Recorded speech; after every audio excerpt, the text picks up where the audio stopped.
Thank you all for joining us this afternoon. As you may be aware, we delivered the budget to the state legislature a few minutes ago, as it's required by Constitution that we provided 20 days prior to opening of the session. When I ran for governor, I made a promise to the people of Hawaii. I said that we would get our government house in order, honor our obligations and commitments, and act to improve the lives of Hawaii's people. The budget I am submitting this year keeps that promise. This is a supplemental budget, a year when we make targeted changes to the budget adopted by the legislature last year. We are focused on areas where government can make a real difference in the lives of Hawaii citizens. And so just wanted to highlight a few of the areas that we have focused. There's $729 million to improve our basic infrastructure, focused on economic development and support for our keys to our economy. It includes $161 million to support affordable housing projects so that our people can find places to live. It includes $247 million to address critical healthcare needs, specifically for those amongst us who are least able to help themselves. $248 million for education, which remains one of my highest priorities, and on which I know a lot more needs to be done. And there are substantial funds set aside to honor our financial commitments and to keep our fiscal house in order. We are proposing to aggressively act while we have the financial help to pay down debts we have already accrued in our retirement obligations. This budget includes $163 million to pre-fund other post-employment benefits already accrued by state and county employees. This is part of my work that's not glamorous or exciting. It is, however, the only responsible act to take. I look forward to working with the legislature in the upcoming session to have a healthy exchange of views on these and other issues. And I look forward to my upcoming State of the State address in January, where we can put the budget piece with the policy piece and really talk about those things that we believe we need to take to change the trajectory of Hawaii. Just a couple of highlights. The $729 million in infrastructure includes $179 million for improvements to Kona and Honolulu international airports. Specifically, I have been committed to opening an international port of entry at Kona Airport, and this will help us in that regard. $350 million is for the Honolulu Harbor Modernization Program. In the area of housing, we are committing $100 million to help families with affordable housing through public-private partnerships, $25 million to the Dwelling Unit Revolving Fund, and $75 million to the Rental Housing Revolving Fund. We also are providing $31 million in CIP funds to make improvements to public housing, including $4.5 million for staff positions, so we can assure that when units become available, we can renovate and get them back into the rental pool as quickly as possible. In the area of health, this budget includes $160.5 million in CIP funds to start and complete work on the Hawaii State Hospital. This is one area of need that so many administrations in the past have chosen to delay to take action. In the area of education, it does include $26.5 million to go into the weighted student formula, funds that will be delivered directly to schools. We also include $4 million to help support the University of Hawaii Cancer Center, as we know that they are not able to continue to operate. We include $30 million in additional funds for heat abatement in our public schools, $35 million for a new classroom building at Campbell High School, and $70 million for the University of Hawaii system, community colleges, and UH, to be invested in campus renewal and deferred maintenance. We do know that making these investments in the core infrastructure of government really will help us and enable us to move forward in a much more efficient way.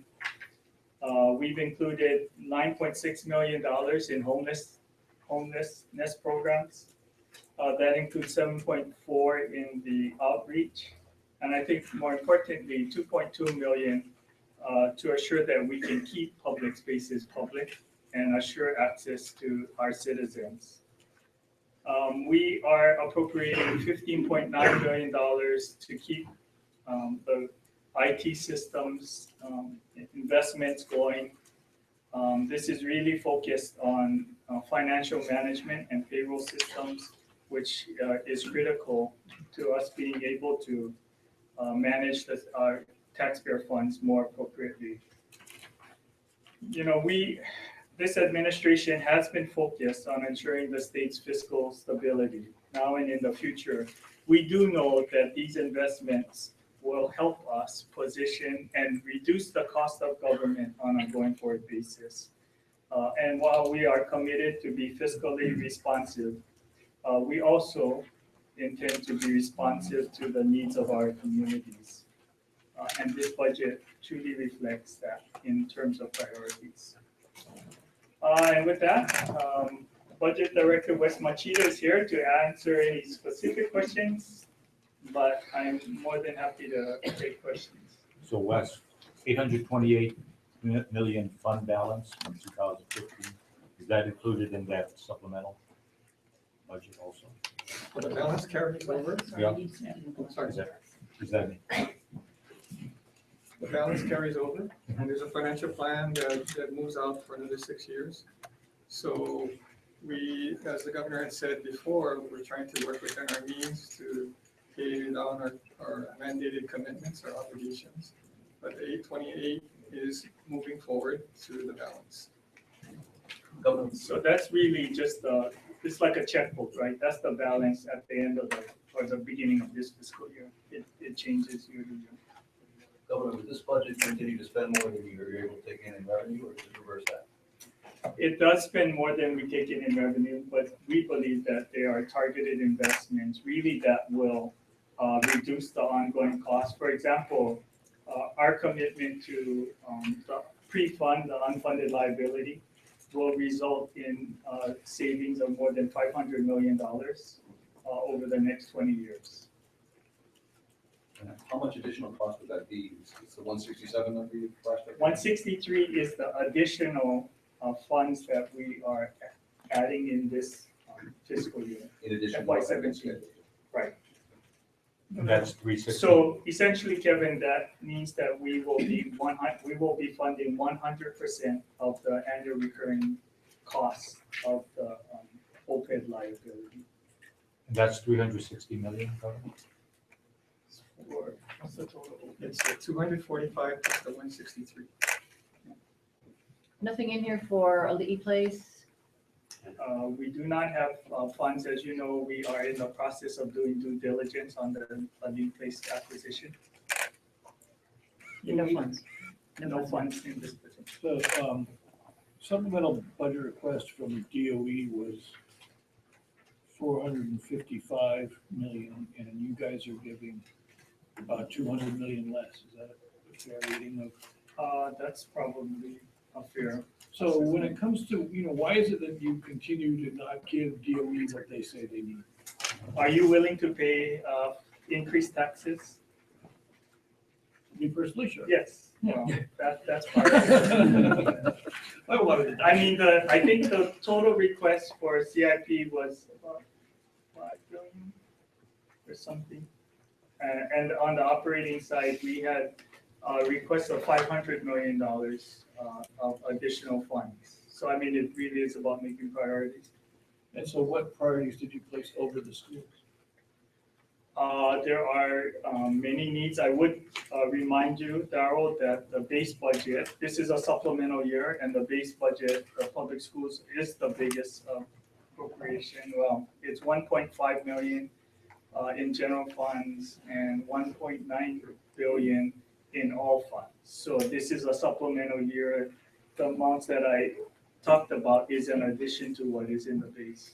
So you're comfortable that they have enough money to provide a quality education to the kids of Hawaii?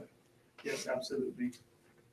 Governor, you said that you were putting 100 million into affordable housing under two trust funds. Is there any sense of how many units that might create or what the outcome could be of that funding infusion? We do have some estimates of that. We can definitely provide that to you. Because that was capped right at 35 or something like that last year, and now you're lifting that cap up to 75, is that? Well, we are, it was capped by the legislature. We, actually, they pretty much almost designed the cap to be what the current deposit was, or the last year's deposit was, approximately. The Senate Judiciary and the Ways and Means had a hearing today, and they started the discussion on converting some of the contract positions into civil service. They identified 509 positions, and they're coming in with 45 high priority positions. That would be another drain on your budget, right? Right, we actually will be having an administrative proposal looking at converting a number of positions as part of that. And so stay tuned. In the state of the state will be specific about which areas we believe. So what is the cost of that initiative or that change? I know it's all across your budget. Right. So I mean, we can get you the numbers in terms of, we have had each department review all of their contracts for work that is usually provided by civil servants. And we can get you that information. We did estimate the number of positions and what the cost would be. That was if they were funded as civil service positions. We have to back out the existing budget provisions for the contracts amounts.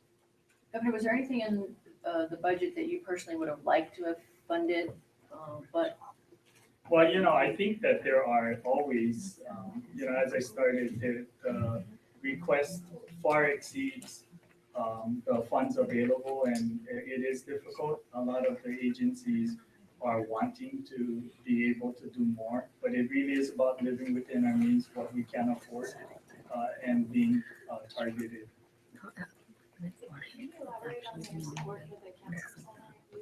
Sure. As you may know, they did not fully complete the assessment on the cancer center, but we felt that it was important. I do believe that the cancer center is a resource that benefits the entire state. The focus really is about being able to expand participation in clinical trials that really delivers to our communities the most advanced cancer care available. And as such, I supported increased funding for the cancer center. Governor, on the public housing repairs, advocates were hoping for more, like 180 million. It looks like it'd be about 31 million. Can you explain why there's such a gap between what you're hoping for? I think there's two things, and one, we did also include 64 additional positions and $4.5 million in operating funds, really. And so we believe that we want to pursue a combination of additional funds for contracting for improvements, as well as focused on having our employees be able to make improvements to the facilities as well. However, by rejecting the request for athletics, what's your message to others in the nation? I believe that the university needs to take its responsibility in terms of autonomy serious and make some decisions about how best to provide support to the Manoa campus. As you may know, the budget, the general fund appropriation for the University of Hawaii system is just under $500 million, I believe, in general funds. And clearly, the university does have the authority and autonomy to allocate those funds in any way that they choose. Anything on the Aloha Stadium building? There is no funding for a new stadium in this budget. There are funds available to make health and safety improvements to the facility. Governor, what's your intention for OCCC and how much will it cost? Stay tuned. We have made investments in the existing jail facilities. As you know, they are all overcrowded and beyond capacity. And so we do know that we need to do something with the facilities, and we'll be making a proposal as far as state of the state. Any restraints on the departments in terms of spending? There always are restraints on the departments by what's authorized by the legislature and. Governor Ariyoshi used to put a 10% across the board. We do have a restriction in place on discretionary funds. It's not across the board. It's based on those programs and appropriations that we deem to be discretionary. And departments and agencies are requesting for release of restrictions as appropriate, as they have specific needs, or if they do believe that it impacts their ability to deliver on programs that they are either required or have been ongoing, then they can make a request to have the restrictions released. What kind of programs are these? I think they come up, we can get you the full details on those that are under restriction, but, I sign requests for approval of releasing additional funds virtually every week. So the agencies are working with us to identify when there's challenges with the restrictions, and then we evaluate those. And are you tracking those, Wes? Yes, our department tracks those. You have $8 million for the Yalawai dredging. You feel that's gotta go this year? I really don't remember that project specifically, but we can get back to you. Governor, it looks like there's about 1.2 million for the DOT highways relating to homeless services, purchasing of equipment, beds and whatnot. Could you elaborate on what that funding is going to go for? Is it for clearing homeless camps or? So we do, right, we do have a total of $2.2 million that we have identified as functions that we need to ensure that public lands and public facilities are accessible to the general public. So it includes additional resources for the sheriffs to assist with enforcement, and it does include funds and personnel to have a stored property function. So somebody to clear homeless encampments, discard the trash, keep anything of value and store it on behalf of the homeless. So both of those functions are included in this budget. So this is what's going on in Kaka'ako now, basically Yes, committing. to really on an ongoing forward basis. So they would work on all state lands. Yes, so we are establishing the capacity to ensure public access to public spaces across all of state government. But this is a supplemental request that won't be approved till July of next year, right? So Yes, we have been working with the legislature, as you're aware. The governor's leadership team have identified we are providing support off of the existing staff right now, and the request is really to establish an ongoing program. but your intention is that the actual spending that money wouldn't be till the next fiscal year, that you don't have another emergency request coming. We will be making an emergency request for the homeless program. Part of that is to support activities that we've already initiated in terms of emergency shelter space, like the storage shed in Kaka'ako. There are a couple of other areas providing additional funds for service providers and other things to really get focused on homelessness. I guess what I'm trying to get straight though is that until DOT has consistently said, until we get the money so that we can continuously monitor our easements, they've basically been doing every 6 months sweeps. And that tends to allow people to accumulate there, Right. making the sweeps when they happen much more expensive and difficult. So, I mean, is that effort, the increased funding to DOT specifically, gonna wait until summer? We are going to have to wait till we get more consistent resources. You know, we are based on overtime and reassignment of existing personnel, responding to different areas where public access to state land or state facilities has been impacted. Could you just take a step back, or maybe this is for Wes, about some overall numbers, how large, 6 billion in terms of general and special funds, or whatever the big picture of the budget is for the supplemental? So the general fund budget, as it stands now, is about 7.1 billion.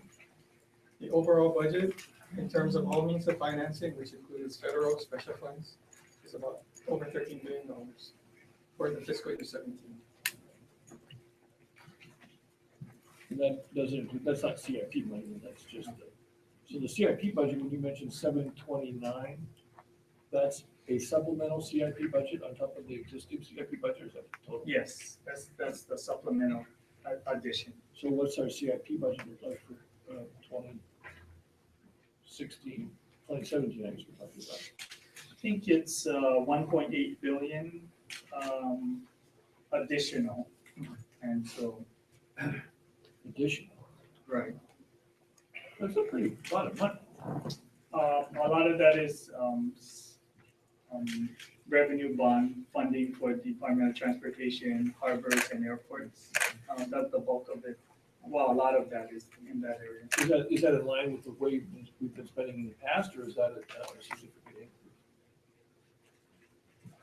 increase? It's an increase in terms of the obligation with the general obligation bonds. It's about $6 billion. But all the requests came in at about 2.5 billion for capital improvements. We can get you that number. I think part of that on the CIP side, you know, we do anticipate that there will be a downturn in the economy. So part of what we're looking at is core infrastructure that we can make investments. We do anticipate at some point in time that there will be a downturn, and that we want to be able to step forward with state-sponsored projects when that happens. In the next 5 years, the next 10 years? Well, sure. I mean, within the next 2 or 3 year budget cycle. When you put this money out there now, I mean, I think implied in what you just said is that you don't think these projects are going to move forward immediately, but a lot of this is going to stay on the books for a while. Well, we definitely are focused on trying to get government to be more responsive and get projects moving.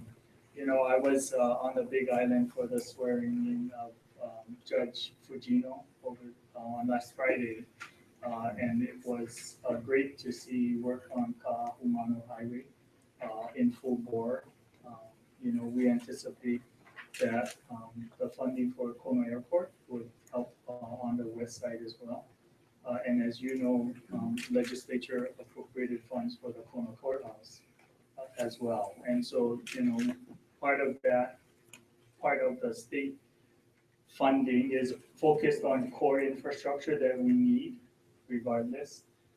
As we had said earlier, our improved financial condition has led to improved bond outlooks. by the rating agencies, and the last bond issue came in at 2.6%, which is amongst the lowest in the history of the state of Hawaii. So we do anticipate from a cost of money perspective that it's still a good environment, that we get good value for state CIP projects if we can be smart about how we manage projects moving forward. But you'll have the opportunity to push some of these projects out for a number of years. What's the maximum, would be like 6 years? You could- or Well, something for- federal fund, well, it's kind of a double-edged sword, right? I mean, federal funding projects, we can defer a little bit, but obviously they are tracking. And when they make the appropriation, they do expect and have a clock on it that they want federal funds expended in a reasonable period of time, 18 months, at least the projects get started. Governor, you hired, I guess Betsy Kim to look at federal funds that we haven't tapped. Have you been able to find any other accounts that we haven't done? Well, we do, we actually have increased tremendously federal funding, and we can get a harder number. We have been successful in attracting grants to the state. Sometimes it's not all state projects. You know, she was very much involved with the county of Kauai winning that Tiger grant for $13.6 million, and that's the first time the state has been awarded a Tiger grant in a very long time. So I think it's not only about getting additional funds for the state, it really is about getting investment in infrastructure statewide. So, you know, she also has been focused on improving the process, continual process improvement, working with the Department of Transportation and Budget and Finance and DEGS to look at the existing processes, reduce duplication, and really try to get and identify opportunities to speed the project process. And then what about healthcare.gov and the transition to that? Is there a dollar amount in terms of what the state is spending to enact that transition? We do know, and we are working, as you know, the operations of the Health Connector had shut down prematurely. We did work to assume the cost of keeping healthcare.gov operating. We do know that we will be making an emergency request to the legislature to seek the funding that we need. And we don't have a hard number right now. We continue to work to identify what those costs are. Governor, what's going on with the Department of Hawaii and Homeland's budget? Obviously, there was a court order, and my understanding was that operating funding needed to come from the general funds, and it looks like that hasn't been increased. I know you had said recently that you were looking at appealing it, just trying to figure out what's going on. So when it comes to the Department of Hawaiian Homelands, there is no increase in the operating funds for Hawaiian Homelands in this supplemental budget at this point in time. We're working with the Attorney General's office to understand the court ruling. And once we are clear about what our obligation are, we will be submitting a supplemental request to the legislature. We just think it's premature at this time. You know, the Constitution requires that we submit the budget now, and we did not have all the information that we needed to determine what appropriate action would be. Can I get the carryover numbers straight? So 828 million is the carryover from, is it a projected from? Actuals. Actual for what, which fiscal year, which fiscal year? So the financial plan is based on the council and revenue projections. So the revenue side is based on what the council and revenue reports. And in terms of the expenditure side, going forward, it's based on the budget that you see. As years go by, the actuals are then presented in terms of the expenditures. And then that is what's the carryover balance from one year to the next. Right. So the 800 that you're referring to was the carryover from the 14 fiscal year. That's carried over to the 15 and then so forth to the 16 fiscal year. So that's as of July 1st or June 30th, however you want to. 2015. 2015.